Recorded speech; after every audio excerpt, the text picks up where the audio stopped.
चलिए आज हम एक और नई कहानी सीखते हैं। बया का घर। एक था बंदर, बड़ा ही शरारती और चंचल। एक पेड़ से दूसरे पेड़ पर छलांगे लगाकर भागने में उसे बड़ा मजा आता। कभी कभी किसी पेड़ की टहनी को पकड़कर झूला झूलने लगता और खूब सारे करतब दिखाता। यह देखकर दूसरे जानवर हंसते। कभी कभी कोई प्यार से समझाता, अरे भाई, इस तरह सारे दिन उछल कूद और मस्ती करते रहने से गिरने और चोट लगने का भी डर है। जंगल में कौन से डॉक्टर बैठे हैं जो तुम्हारा इलाज करेंगे? सुनकर बंदर खी खी हंसता, फिर उसी तरह मस्ती से उछल कूद करने लगता।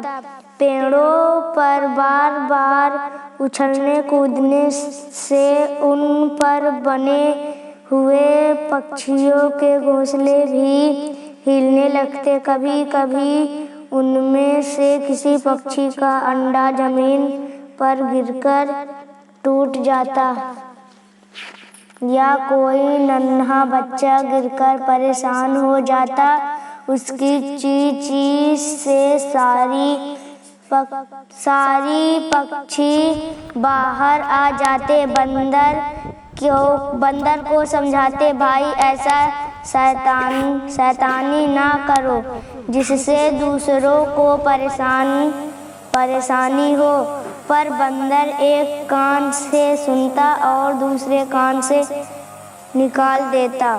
दिन बीतते गए, धीरे धीरे मौसम बदलता और बरसात आ गई। पर शरारती बंदर का आदतों में कोई फर्क नहीं पड़ा। वह और भी ज़्यादा बढ़ चढ़ कर शैतानियाँ करने लगा। देख देख कर पक्षी कलपते। उन्हें डर था कहीं यह शरारती बंदर उनके घोंसले को ही न गिरा दे।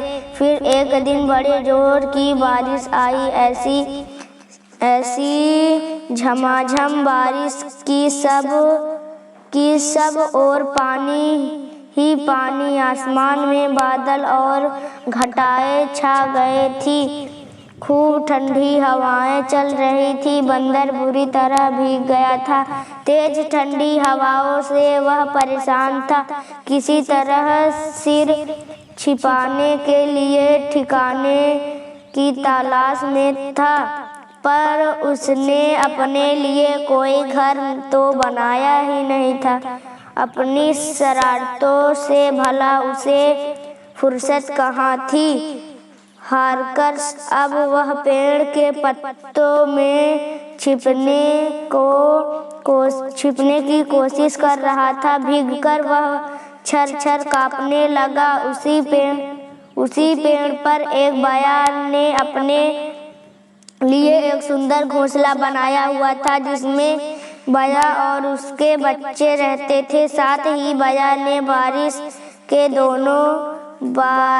के दिनों के लिए अन्न के दाने भी इकट्ठे कर लिए थे। इसीलिए अपने घोंसले में छिपकर बया और उसका पूरा परिवार बारिश का आनंद ले रहा था। जब मन होता वे अपने इकट्ठे किए हुए दाने चुगते और ची ची वाला गाने लगते। तभी बया ने अपने घोंसले से उतरकर देखा। उसे बारिश में थर थर कांपते बंदर पर बड़ा तरस आया। उसने कहा, देखो, बुरा ना मानो बंदर भाई, मैंने तुम्हारी कितनी बार समझाया कि अपना सारा समय शरारतों में मत बर्बाद करो, कुछ आगे का भी सोचो। अगर तुमने मेरी तरह अपना कोई ठिकाना बना लिया होता और बरसात के दिनों के लिए खाने का इंतजार पहले ही कर लिया होता तो आज यह हालत क्यों होती। सुनकर बंदर गुस्से में लाल लाल आंखें करके बया की ओर देखने लगा। बया फिर बोली, भाई जो हुआ सो हुआ, मगर आगे के लिए मेरी बातों को गांठ जरूर बांध लेना। हाँ, मेरे पास कुछ दाने पड़े हैं, अगर भूख लगी हो तो बोलो, मैं वे बचे हुए दाने तुम्हारे लिए ला आऊं। सुनकर बंदर का गुस्सा और भड़क गया। गुस्से से लाल पीला होकर बंदर ने एक जोर की छलांग मारी, बया के घोंसले को पकड़कर बुरी तरह झकझोर डाला।